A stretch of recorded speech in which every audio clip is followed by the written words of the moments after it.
So our group was addressing the public denizen style, and when it came to writing our mission statement for our group, all 5 of us sat down and we realized we had a lot of personality in our group, and that's something that we really want to utilize.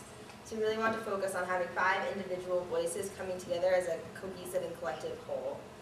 And so what we're first going to do is demonstrate how we're each individuals and go over our profiles individually. So I'm Kate Sullivan, and I'm a junior here at Denison, and I really took into account my 3 years of experience here.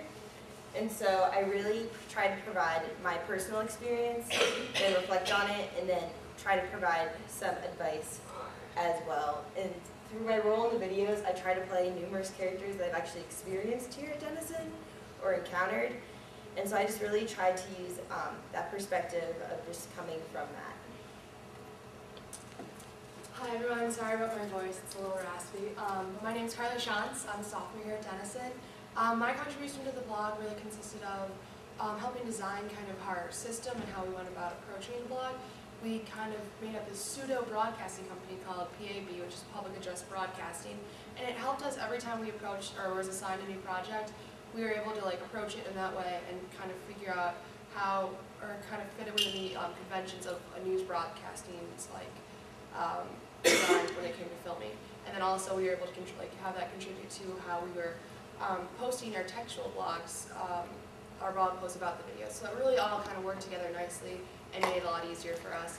I was involved a lot in the video editing and setup for the actual filming portions, and also playing some of the characters, and really enjoyed and grew a lot through this experience. Hello everybody, my name is Maya Price, and I'm a freshman here at Denison. What I really liked about writing my blog was that I always kept it real. As you can tell, keeping it real. And that means in my blog I always put in good advice that anybody can use when they're dealing with different situations in life, or with the business aspect, or communicating with people. And I always just try to keep it simple and sweet and really provide that good advice. My favorite blog that I did was All My Single Ladies, and no, it's not about the song, or no, it's not about being single in a relationship status.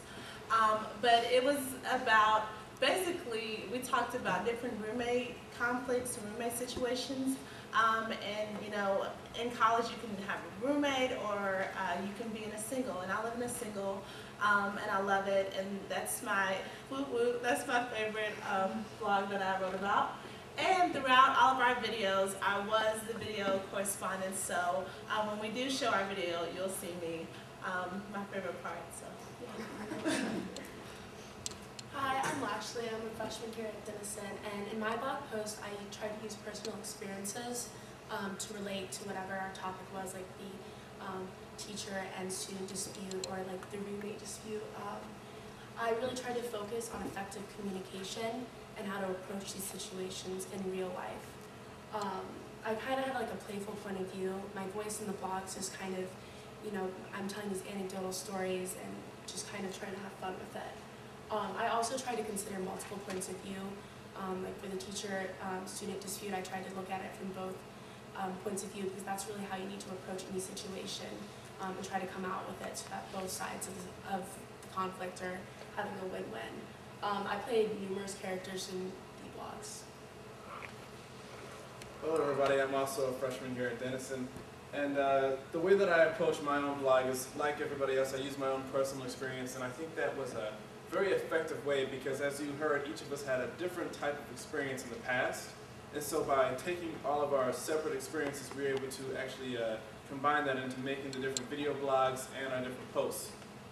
For a better example, like she said before, she had more experience with the roommate conflict and whatnot. Well, I had more experience with the 60-second interview and pitch thing. I played the opposite role in the film, but at the same time, we all were able to bring forth our different opinions and different ideas about how this should actually happen.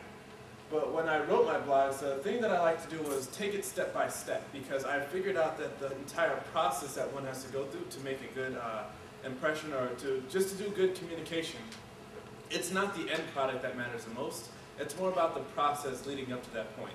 So it's more about the preparation beforehand, what's happening during your communication process, and then the follow after you're done communicating with a certain individual. And like Carly, I also was participating a lot in the media editing and the actual filming of all of our projects. And I also played numerous characters and roles in most of the videos.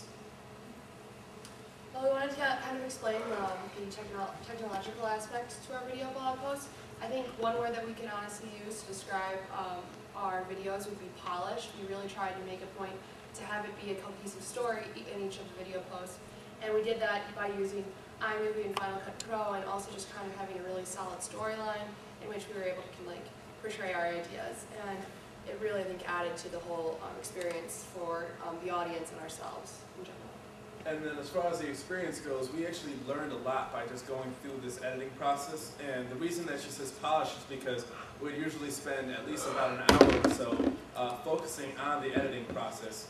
For example, like when we're using Final Cut Pro, we have to find out the differences. Like when we use Final Cut Pro, like what was it good for and what was iMovie better at doing. And so we kind of had to debate between the two and which approach we would have to take to editing the video. And then one of the main important things that we actually learned is the conversion method that we used.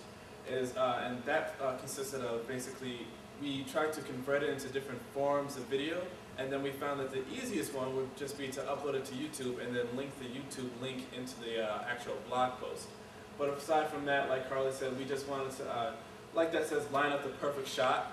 So during the actual video process, we would do scenes over and over just to get that, just to make sure we got it looking the right way and so it's presentable to show to future employers or just to show to all of you guys right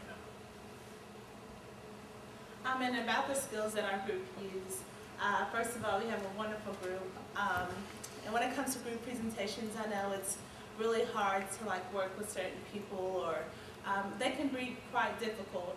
But the group we had plenty of skills, like Carly and Brandon, they were very great at editing, and Lashley was so funny. Carly, it was a great group.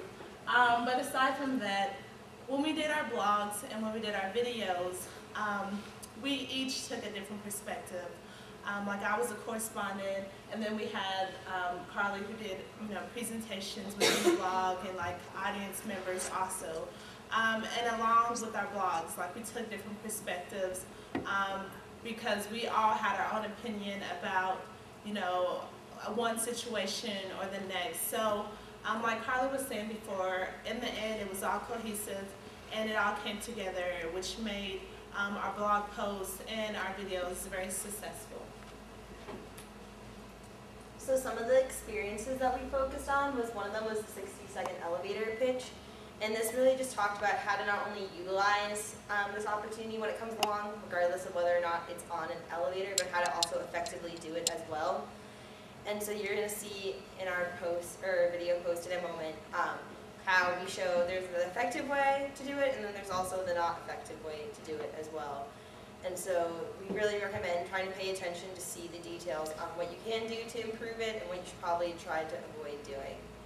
And then for the professor-agreed dispute, this is something that many students here on campus or any college campus encountered, because it has to do with the authority and perspective figure. And this is also something that people in the workplace or also in the real world outside of colleges also deal with as well. So it's something that we really want to focus in on. So really the largest main thing we really want you to take out of our blog post, and the things that we really took out of doing it ourselves, was that effective communication is key. We will all be leaving Denison University at some point in the next 4 years, hopefully.